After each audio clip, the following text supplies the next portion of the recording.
YS Jaganmohan రెడ్డిని అడ్డుకునేందుకు కూటమి ప్రభుత్వం అన్ని ప్రయత్నాలను చేస్తోంది. నెల్లూరు జగన్ పర్యటనపై అనంత వెంకట్రామరెడ్డి మీడియా సమావేశం. పోయిన సంవత్సరం మాదిరే అనంతపురం జిల్లా కేంద్రంలో వైఎస్ఆర్ పార్టీ కార్యాలయం నందు అనంతపురం జిల్లా వైఎస్ఆర్ పార్టీ జిల్లా అధ్యక్షుడు అనంత వెంకట్రామరెడ్డి మీడియా సమావేశం ఏర్పాటు చేయడం జరిగింది. ఈ సందర్భంగా అనంత వెంకట్రామరెడ్డి మాట్లాడుతూ వర్షాభావ పరిస్థితి నేపథ్యంలో రైతుల పరిస్థితి అగమ్య గోచరంగా మారిందన్నారు. ఖరీఫ్ సీజన్ ప్రారంభంలో హరకొర వర్షాలు కురిస్తే వేరుశనగ, పత్తి, ఆముదం, కందులు సాగు చేశారని ఇప్పుడు ఆ పంట ఎండిపోయే స్థితిలో ఉందన్నారు. ఇటువంటి సందర్భంలో రైతులను ఆదుకోవాలని అన్నారు. ప్రభుత్వం ప్రత్యామ్నాయ పంటలు సాగు విషయంలో ఆలోచన చేసే పరిస్థితి కూడా లేదని అనంతపురం జిల్లా రైతాంగ సమస్యలపైన కూటమి ప్రభుత్వాన్ని అనంత వెంకట్రామరెడ్డి ప్రశ్నించారు. పోయిన సంవత్సరం మాదిరే ఈ సంవత్సరం కూడా అనంతపురం జిల్లా కరువు కోరల్లో కూడా చిక్కుకుంది. వరుణదేవుడు దయాదాక్షిణ్యం లేదు ఈ జిల్లా పైన.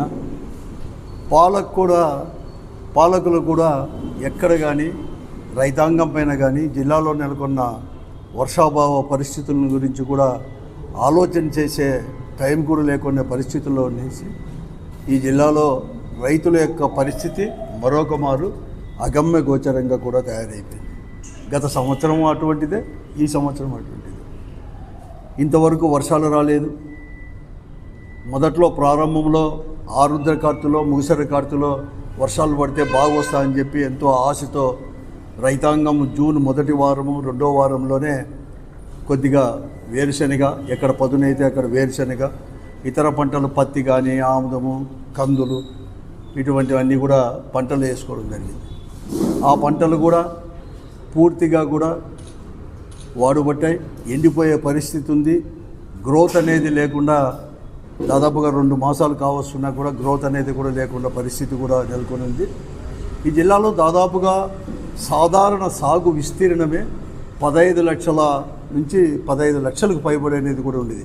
ఒకప్పుడు 18 లక్షలు ఉంటే రాను రాను 15 లక్షలకు పైబడి కూడా ఈరోజు కూడా జిల్లాలో సాగు విస్తీర్ణం అనేది కూడా గత 5 సంవత్సరాల నుంచి 6 సంవత్సరాల నుంచి జరుగుతూ ఉంది. కానీ ఈ సంవత్సరం ఇంతవరకు కూడా కార్తెలు అయిపోయింది. చిన్న పూసాల కార్తె కూడా 2వ తేదీ 3వ తేదీ కూడా పూర్తి అయిపోతుంది. ఇంక మళ్ళీ విత్తనం వేయడానికే లేదు. కేవలం ఇంతవరకు కూడా 3,94,000 ఎకరాలు, అంటే దాదాపుగా 4 లక్షల ఎకరాల్లోనే వివిధ రకాలైన పంట కూడా వేయడం జరిగింది. ఈ జిల్లాలో అంటే ఉమ్మడి అనంతపురం జిల్లాలో ఈ 15 లక్షలకు సాధారణ విస్తీర్ణం అంటే పంటలు సాగు చేసేదైతే వేరుశనగ 8 లక్షలకు పైబడి కూడా ఎకరాల్లో కూడా ఈ ఉమ్మడి అనంతపురం జిల్లాలో సాగు చేసేవారు. కానీ 1,63,000 ఎకరాలకు మాత్రమే ఇంతవరకు కూడా విత్తనం అనేది కూడా పడింది. మిగతా 3,93,94,000 ఎకరాల్లో మిగతా ఎకరాలు దాదాపుగా దాంట్లో ఈ పత్తి, కందులు, ఆముదాలు ఇవన్నీ కూడా వేసుకోవడం జరిగింది. అన్ని పంటలు కూడా ఎండిపోయే పరిస్థితి కూడా వచ్చేసింది. కానీ ఎక్కడ కానీ లేదు. వర్షాలకు జాడ కూడా ఎక్కడ కానీ లేదు. ప్రభుత్వం చూస్తే ఎక్కడ కానీ చర్యలు కూడా చేపట్టే పరిస్థితి కూడా ఉంది. ప్రత్యామ్నాయ పంటలు ఏమని గురించి ఆలోచన చేయలేదు. ఇలాంటి ఎలా చేయాలని చెప్పి కూడా ఆలోచన చేయలేదు. వేసిన పంటలు కూడా ఇలా కూడా అయిపోతా అంటే ఎలా చేయాలని చెప్పి ఆలోచన లేదు. ఈ జిల్లాలో మంత్రులు ఉన్నారు, మంత్రులు పట్టించుకోవడం లేదు. ప్రజాప్రతినిధులు అసలు ఎవరు కానీ, ఎమ్మెల్యేలు కానీ, ఎంపీలు కానీ అసలు రైతాంగం గురించి కానీ, ఈ వర్షాభావ పరిస్థితుల గురించి కానీ, కరువు గురించి కానీ ఆలోచన చేసే టైం లేకోకుండా కూడా కాలం వెలిదీస్తున్నారు. కానీ ఎక్కడ కానీ లేదు. వీరు ఇలాగ ఉంటే ఈరోజు అధికారులు కూడా, ఈరోజు వ్యవసాయ అధికారుల నుంచి కలెక్టర్ వరకు కూడా ఎక్కడ కానీ ఈ కరువు పరిస్థితుల్లోంచి ఎలా బయటపడాలి, లేకపోతే ఇప్పుడు ఎదురయ్యే పరిస్థితులు ఎలా ఎదుర్కోవాలని చెప్పేసి ఒక ప్రణాళిక, కంటింజెన్సీ ప్లాన్ లేకోకుండా ఉండే పరిస్థితి ఈ జిల్లాలో ఉంది. ఇటువంటి పరిస్థితి ఎప్పుడు కానీ, ఎందుకంటే కరువు అనేది అప్పుడప్పుడు వస్తున్నా కూడా అనంతపురం జిల్లాకు ఉన్నా కూడా ఈ పరిస్థితి అంటే పాలకులు దీని గురించి ఆలోచన చేసే పరిస్థితి లేకుండేది మొట్టమొదటిగా నేను నా ప్రజా జీవితంలో ఇన్ని సంవత్సరాల నుంచి మొట్టమొదటిగా నేను చూస్తూ ఉన్నాను. పోయిన సంవత్సరం కూడా అంతే. ఎందుకంటే అందరూ అంటారు చంద్రబాబు నాయుడు గారు ఎంబడే కరువును కూడా పిలుచుకొని వస్తాడని చెప్పేసి. అసలు చంద్రబాబు నాయుడు కరువు అనేది కూడా కౌల పిల్లలను కూడా అంటారు. ఆ రోజు అపర భగీరథుడు పైన నుంచి గంగను తీసుకొచ్చినట్లుగా ఈయన చంద్రబాబు నాయుడు ఎప్పుడు వచ్చినా కూడా కరువుని తీసుకొని వస్తాడు అంటారు. ముఖ్యంగా రాయలసీమలో ఎప్పుడు అనేవారు.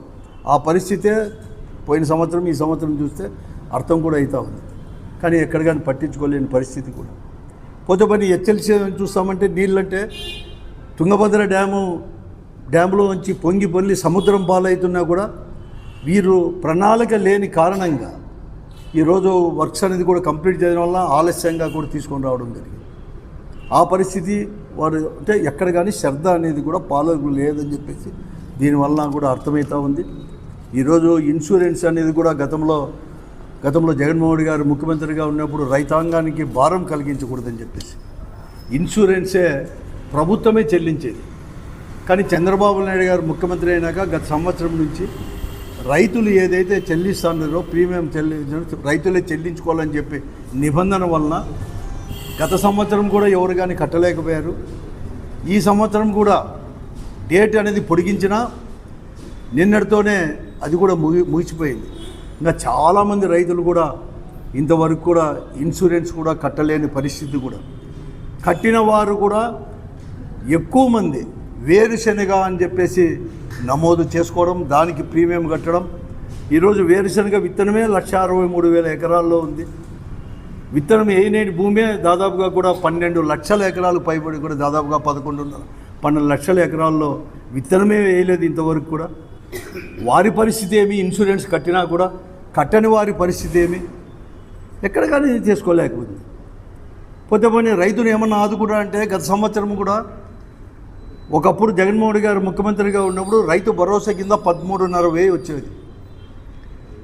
కేంద్ర ప్రభుత్వం ఇచ్చే వారు ఇచ్చే దాంతో కలిపి అమౌంట్తో కలిపి 13,500 ఇచ్చేది.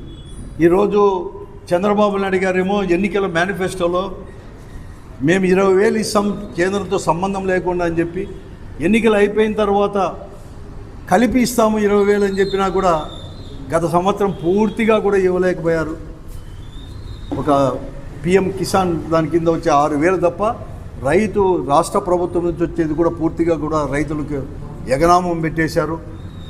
ఈ సంవత్సరం కూడా ఇస్తారేమో అనుకుంటే ఇదిగో అదుగో అని చెప్పి కేంద్రాంతో ముడిపెడతా ఉన్నాడు. మళ్ళీ ఈకేవైసీ చేసుకోండి అంటున్నాడు. తర్వాత ఎన్పిసిఐకి లింకే కాలేదని చెప్పి చాలామంది చెప్తున్నారు. ఇంతవరకు కూడా ఎక్కడ కానీ ఇంకా ఇప్పుడు లింకే కాలేదు ఎన్పిసిఐ కంటే ఎప్పుడు లింక్ చేసుకుంటారు, ఎలా రైతులను ఆదుకుంటారు అనేది కూడా ఇంతవరకు ఎవరు కానీ అధికారులు కూడా చెప్పలేకపోతున్నారు. ఇదే జగన్మోహన్ రెడ్డి గారు ముఖ్యమంత్రిగా ఉన్నప్పుడు 5 సంవత్సరాలు కూడా ఈ రాష్ట్రంలో దాదాపుగా కూడా ఇదంతా కూడా 13,500 ప్రతి రైతుకు 53,74,000 మందికి, అంటే more than nearly about 54 lakhs రైతాంగానికి అనేది కూడా ఆ రోజు కూడా రైతు భరోసా కింద ఇస్తూ ఉండే. కానీ ఇంత 53 లక్షలకి కేంద్ర ప్రభుత్వం రాష్ట్ర ప్రభుత్వం ఇస్తూ ఉంటే ఆ రోజు, ఈరోజు కేంద్ర ప్రభుత్వం మాత్రం ఇస్తే అది 48 లక్షలకి, అంటే దాదాపుగా 4-5 లక్షల మంది తీసేస్తారు.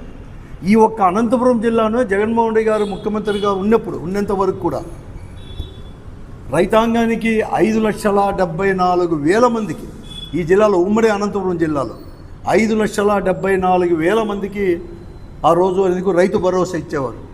ఈరోజు ఎంతమందికి ఇస్తారో కూడా తెలియదు, ఎవరికి ఇస్తారో కూడా తెలియదు. ఇంకా ఎన్పిసిఐ కాలేదంటున్నారు, ఈకేవైసీ లింక్ కాలేదంటున్నారు, ఈకేవైసీ కూడా కాలేదంటున్నారు. లాస్ట్కి ఈ పరిస్థితి ఏమనేది కూడా ఇంతవరకు కూడా అర్థం కాని పరిస్థితి ఈరోజు కూడా. హెచ్ఎల్సీ కింద చూస్తే నీళ్ళేం రాలేదు. ఒకవేళ నీళ్ళు అనేది అక్కడక్కడ వచ్చేసి ఏదైనా నాట్లు వేసుకుందామంటే ఫర్టిలైజర్స్ విచిత్రంగా బ్లాక్లో అమ్ముతున్నా కూడా అడగలేని పరిస్థితి. నేనే 2 మాసాల కిందటే ఈ ఎరువుల గురించి ప్రైవేటు వ్యాపారస్తులు ఎక్కడ కానీ దించుకోలేదని చెప్పేసి 2 మాసాల కిందటే ప్రభుత్వానికి నేను చెప్పినాను. ఇదే పత్రికా సమావేశాన్ని కూడా ఏర్పాటు చేసి ఇక్కడే. కానీ ఈరోజు చర్యలు తీసుకోలేదు. యూరియా ఎక్కడ కానీ లేదు. ఎందుకంటే అక్కడెక్కడ మిరపేసినా, కాలువల కిందనో బోర్ల కిందనో మిరపేసినా, వరి నాటినా, ఈరోజు యూరియా అంటే బ్లాక్లో తీసుకొని పోయి ఎక్కువ ధర చెల్లించి తీసుకునే పరిస్థితి.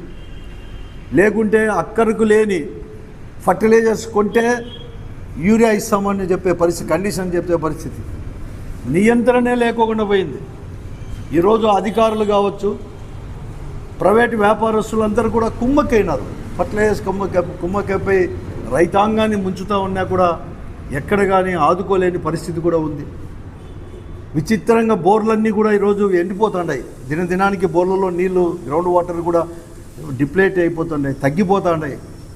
ఓ దిక్కు హార్టికల్చర్ ఎక్కువ మన జిల్లాలో కూడా, వారి పరిస్థితి కూడా అగమ్యగోచరంగా కూడా తయారైపోయింది. లక్షలు పెట్టుబడి పెట్టి అంతా కూడా దెబ్బతినే పరిస్థితి కూడా వచ్చేసింది. నేను గ్రామాలకు పోతూ ఉన్నాం, చాలామంది మా వాళ్ళు కూడా ఈరోజు బాబు షూరిటీ మోసం గ్యారంటీ కార్యక్రమంలో గ్రామాలకు వెళ్తూ ఉంటే వారు చెప్తా ఉన్నారు, మాకేం రాలేదు. రైతు భరోసా అంటే అన్నదాత సుఖీభవన్ పేరు మార్చిరి, అది రాలేదు. నీళ్లు రావడం లేదు. బోర్లు చూస్తుంటే ఎండిపోతాండాయి. రిగ్గులు చూస్తుంటే రేట్లు పెంచేసినారు అడుగడుగు కూడా.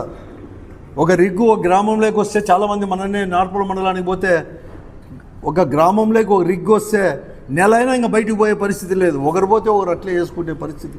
ఇటువంటి పరిస్థితులు ఉన్నా కూడా ప్రభుత్వం అనేది కానీ ఎక్కడ కానీ పట్టించుకోలేని పరిస్థితి కూడా ఈరోజు కూడా ఉంది. కాబట్టి ఇప్పుడైనా కానీ జిల్లాలో ఉండే మంత్రులు కావచ్చు, ప్రజాప్రతినిధులు అందరూ కూడా రండి, వ్యవసాయం పైన కూడా రివ్యూ చేసుకోండి. కంటింజెన్సీ ప్లాన్ అనేది కూడా తీసుకొని రండి. ఇన్సూరెన్స్ చేసుకోలేనికి డేట్ నిన్నటితో అయిపోయింది. మళ్ళీ వారి యొక్క పరిస్థితి ఏమి, చేసుకున్న వారి యొక్క పరిస్థితి ఏమి. పోయిన సంవత్సరం కూడా కరువు ఇంత పెద్ద పరిస్థితులు ఉన్నా కూడా మీరు అనేది కూడా ఖరీఫ్ కావచ్చు, రబీ కావచ్చు, 24-25 ఖరీఫ్ రబీ రెండు దాంట్లో కూడా మీరు ఇన్సూరెన్స్ ఇవ్వలేదు, ఇన్పుట్ సబ్సిడీ ఇవ్వలేదు. ఈ సంవత్సరం కూడా మీరు అదేగా చేస్తారా అని చెప్పి నేను అడుగుతాను. ఐఏబీ మీటింగే ఇంతవరకు జరగలేదు. ఎక్కడ చూసినా గ్రౌండ్ వాటర్ ఇంత కూడా ఉంది. కాబట్టి వెంటనే నీళ్లు ఉన్నా కూడా నీళ్ళు ఇవ్వలేని పరిస్థితి, తెచ్చుకోలేని పరిస్థితి.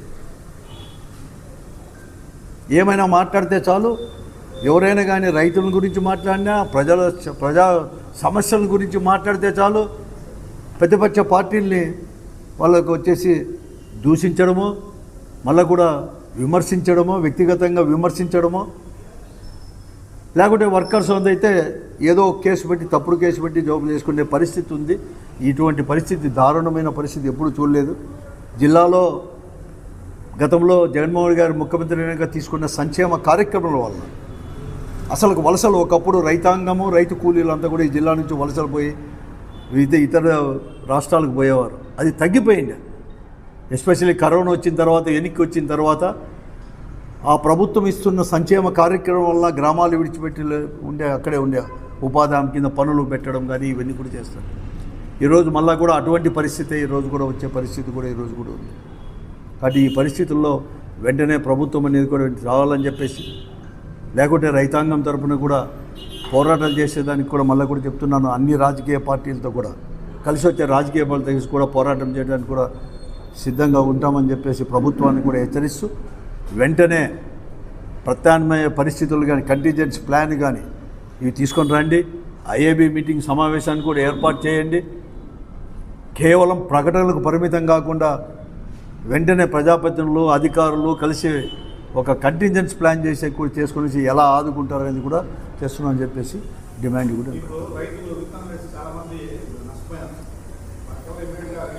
అవును, ఇమ్మీడియట్గా రిలీఫ్ అయ్యేలా. ఇంకోటి విపత్కరమైన పరిస్థితి ఏమంటే, ఈరోజు ఈకేవైసీ కింద కానీ పంట అనేది కూడా ఏ పంట వేసినారు అని చెప్పేసి, ఏ పంటకు పెట్టినామని చెప్పి ఇన్సూరెన్స్ అనేది కూడా చేసుకున్నారు.